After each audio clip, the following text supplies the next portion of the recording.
प्रदेश में राजकीय स्कूलों में विद्यार्थियों की घटती संख्या से जहां सैकड़ों स्कूल मर्ज करके या उन्हें बंद कर दिया गया है, वहीं बचे हुए स्कूलों में विद्यार्थियों की संख्या बढ़ाने की जदोजहद जारी है। ऐसे में शिक्षकों के हाथों में डमरू देकर उन नए बच्चों को करीब 40 से 42 दिन तक खेल खेल में उन बच्चों को स्कूल में आने के लिए रुचिकर बनाने की कोशिश की जा रही है, जिनका नया दाखिला हुआ है। शहर के राजकीय मॉडल सीनियर सेकेंडरी स्कूल की प्राथमिक पाठशाला में आज ऐसा ही नजारा देखा गया, जिसमें एक साथ 2 महिला शिक्षक नन्हे मुन्नों के साथ खेलती नजर आई।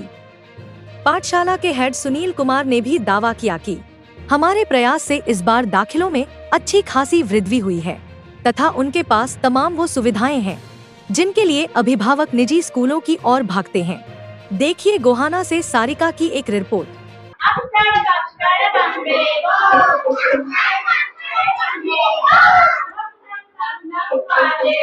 मैडम, डमरू बजा के क्या कर रहे थे आप बच्चों को? बच्चों को जी पोएम सिखा रहे थे।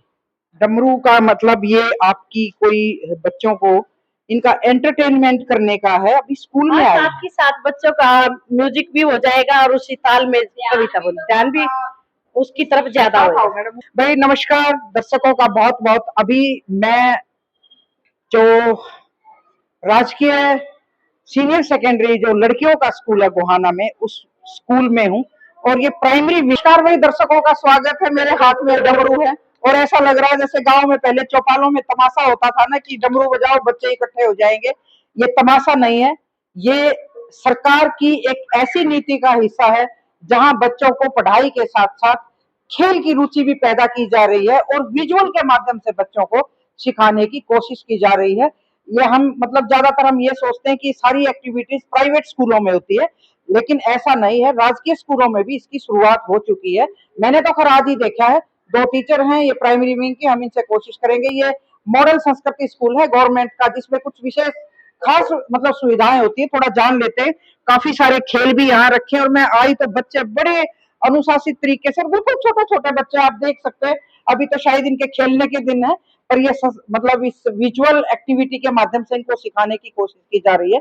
मैं अध्यापिका इनसे पूछ लेती हूँ। मैम, सबसे पहले तो आपको नमस्कार और मेरे चैनल पे आपका स्वागत। नमस्कार जी। आप मैम, क्या नाम है आपका? सुनीता। सुनीता मैम, ये प्राइमरी विंग है जो छोटे छोटे बच्चे मैं देख रही थी, आप बड़ा इनका एंटरटेनमेंट जी, क्लैपिंग, इनको कुछ नियम भी सिखा रहे थे, क्या है मुझे थोड़ा समझाएंगी? बच्चों को अपने जैसे सिंपल तरीके से बच्चों को बातों में ही ज्ञान देना, बच्चों को सिखाना जी। तो हम देखते हैं कि ज्यादातर ना पेरेंट्स मार्च में बड़े परेशान हो जाते हैं कि भी बच्चों का एडमिशन कहाँ कराए। मैं देखती हूँ कि ज्यादातर अमीर घराने प्राइवेट स्कूल निजी स्कूलों की तरफ जाते हैं और सामान्य से परिवारों के बच्चे सरकारी स्कूलों में आते हैं। तो जो मॉडल संस्कृति स्कूल, इसमें क्या खासियत है कि सब आपके स्कूल में पढ़ने आए, सरकारी स्कूल में पढ़ने आए? इसमें मैम सभी सुविधाएं हैं, डिजिटल बोर्ड और जैसे किट वगैरह आई हुई है। खासकर मॉडल संस्कृति स्कूलों के लिए स्पेशल किट आई हुई है बच्चों को, इसमें किटों के माध्यम से बच्चों को ज्ञान देना और डिजिटल बोर्ड है, जैसे यहाँ पे सभी सुविधाएं हैं। मैम, आपका क्या नाम? नीलम है। नीलम मैम, मैं नमस्कार। मैं जानने की चाहूंगी कि आज जैसे सब यूनिफॉर्म में तो नहीं है, यूनिफॉर्म भी होगी इनकी? तो यूनिफॉर्म भी है मैडम जी, अभी बच्चे न्यू एडमिशन किए हैं। अच्छा। तो ड्रेस का अभी गरीब तबके से बच्चे हैं सभी, और थोड़ा टाइम हम इनको देते हैं ड्रेस के लिए, बेटा 1 महीना या 2 महीने में ड्रेस तब भी तैयार हो जाए तब डाल लेना। अभी कोई ज्यादा प्रेशर हम नहीं दे रहे इसके ऊपर, क्यों गरीब घर के बच्चे हैं जी, इसीलिए दबाव देंगे तो बच्चे पढ़ाई से वंचित रह जाएंगे, पढ़ नहीं पाएंगे। मेन मकसद तो ये है कि सभी बच्चों को सरकारी स्कूल में लेके आना। क्या इन बच्चों को लाने के लिए कोई विशेष सर्वे वगैरह भी चल रहा है? जी, हमने फरवरी में सर्वे कराया कम से कम 20 दिन का, और अभी मार्च में भी सर्वे किया है, और हमारे सर्वे का इतना बहुत ज्यादा बढ़िया रिस्पांस मिला है। सरकारी स्कूल से प्राइवेट स्कूल से कम 8-8 बच्चे एकदम इकट्ठे आए हैं, और यहाँ पर हम ये सोच रहे अभी कोई हम ऐसा साधन भी लगाएं कि बच्चों को छोड़ आवे और ले आवे। अभी तो ये खुद ही आते हैं? अभी ये खुद आते हैं या इनके माँ बाप लेके आते हैं बच्चे को। बिल्कुल, ये समस्या तो है। अगर निजी स्कूलों की तरफ बस का भी यहाँ इंतजाम किया जाए तो हो सकता।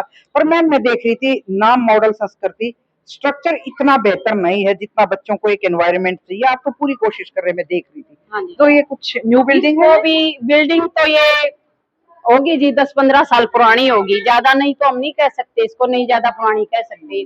और जितना भी है कोशिश हमारी ये है कि भी हम इसके अंदर काफी सुधार करें, सुधार करने की जरूरत भी है और कोशिश भी जारी है। तो इनका खाने की डाइट का क्या रहता है? जो मिड डे मील है वही होगा? मिड डे मील वही है जी, हर रोज नई मेनू के अनुसार इनको नया नया जो मेनू में बनता है वही हर रोज बढ़िया पौष्टिक भोजन दिया जाता है। हाँ, तो क्या कभी कोई ऐसा चेकअप हुआ है कि भी जो आप डाइट दे रहे हैं उसके अकॉर्डिंग बच्चों का ये चेकअप किया जाए कि जो यहाँ बच्चे आकर खाना खा रहे हैं उनमें कुछ सुधार हुआ है उनके स्वास्थ्य में? जो बड़े मतलब मैं देखती हूँ अनीमिया है, विटामिन डी की कमी है, बच्चों में बहुत सारी कमी है, जो आप क्योंकि आपके गरीब तबके से ही आते हैं बच्चे, ऐसा भी है? सुधार, काफी सुधार हुआ जी। कई राशन में ऐसे होता है बेटा जो हमें अपने घर पे नहीं बना सकते और वो हमें यहाँ स्कूल में खाने को मिल जाता है, जैसे मूंगफली की गिरियां है और ये है मंगोड़ी है, उसको भी हमें भोजन में बहुत ही पौष्टिक। क्या बता रहे थे आप? रागी का आटा है या रागी है, खिचड़ी में डलता है या पराठे बनाते हैं उसमें भी डलता है, और 16 तरह का हमारे पास मेनू है, उसी के अनुसार ये भोजन तैयार होता है और समय समय पर बच्चों का चेकअप भी होता है और तकरीबन मान लो जी बहुत ही बढ़िया रिस्पॉन्स होता है उसके अनुसार भी बच्चों का। आप ज्यादा कितने गंभीर बीमारी नहीं है यहाँ पर। आप सरकारी कर्मचारी हैं, आप तो सरकार की ही भाषा बोलेंगे। आप अगर मैं आपकी खुद की बात करूं, आप इससे कितने संतुष्ट हैं? मैं आपसे भी एक प्रतिक्रिया लेना चाहूंगी कि जो ये सरकार ने शुरुआत की इससे आप कितने संतुष्ट हैं कि हाँ मेरा मन लग रहा है कि मैं बच्चों को इस हाँ तरह से। बिल्कुल संतुष्ट है जी, हमारा मन लग रहा है बच्चों को पढ़ा के भी और बच्चे भी इंजॉय करते हैं खूब पढ़ाई के साथ। प्रिंसिपल से भी कोशिश करेंगे। और हेड जो मुखिया है वो कौन है आपके यहाँ? हाँ, सुनील जी हैं। सुनील जी से बता रहे हैं कि कोशिश करते हैं उनसा भी। और थोड़ा आज इनका मेनू है जो वो भी मैं चख के देखूंगी। वैसे अगर वाकई में कंपटीशन करना ना, प्रतिस्पर्धा जो होती है प्राइवेट और सरकारी स्कूलों की, अगर इस तरह की फैसिलिटीज लगातार चलती रहे, बच्चों का एंटरटेनमेंट भी होता रहे, खाना भी मिलता रहे और टीचर जिस शिद्दत से इन बच्चों को अपना मान के कि हमारे बच्चे हैं ये खुश रहे, अगर ऐसा लगातार चलता तो मुझे लगता है कि सरकारी स्कूलों की भी हालत बेहतर हो सकती है। जो लोग निजी स्कूलों में महंगी फीस देकर नहीं पढ़ा सकते वो सरकारी स्कूलों में भी आकर पढ़ा सकते हैं। थोड़ी सी देर में मैं इनके मुखिया से बात करता हूँ। सर, मैं आज आपके स्कूल में अभी बच्चों की एक्टिविटीज देखी थी टीचर से, तो इस तरह का अगर कार्यक्रम चलता रहे तो क्या आपके स्कूल की जो भी सरकारी स्कूल हैं प्राइमरी, उनमें कितनी इम्प्रूवमेंट हो सकती है कि सब बच्चे यहाँ पढ़ने? नमस्कार मैम। जी मैम, मैं यहाँ 9 मार्च 2020 को आया था यहाँ पर ओके इस विद्यालय में। जी।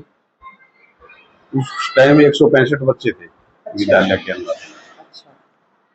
मैंने हर वर्ष छात्र संख्या में बढ़ोतरी की है। अब फिलहाल मेरे पास 260 बच्चे तो ऑनलाइन रजिस्टर्ड हैं। ठीक है। बाकी लगभग 1 क्लास के बच्चे मेरे पास अभी बैठ रहे हैं जिनके पास डॉक्यूमेंट्स की कमी है, मैं उनकी डॉक्यूमेंट्स पूरे करवा रहा हूँ।